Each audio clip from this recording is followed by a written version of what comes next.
Residents of a Kyiv suburb awakened to horror on Wednesday after a helicopter crashed into a building housing a nursery and set it ablaze. Katerina Pechura is a mother of two and told Reuters she heard the sound of the helicopter coming down, then saw the fireball.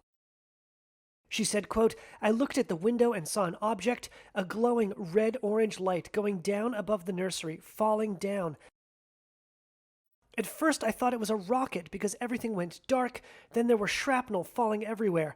I looked through the window again and I saw dead bodies laying there and fragments of the object." Video posted to social media shows horrified residents reacting to the inferno. Ukrainian emergency services said more than a dozen people died in the crash, including at least one child, as well as the country's Minister of the Interior, who was aboard the helicopter. Dozens more were injured. This 17-year-old, who declined to give his full name, said he and other volunteers raced to render aid, choking on smoke and barely able to see.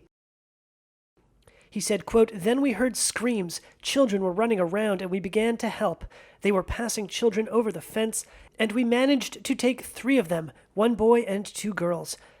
Pechura, the mother, told Reuters her daughter normally attends the nursery, but thankfully she kept her home after a teacher called in sick. She seemed to fight back tears as she described her fears. She said, quote, "We came out and we looked at what happened. Bodies with torn off clothes. The children were crying. Mothers were screaming. Someone was running, carrying kids' shoes, clothes. It was awful."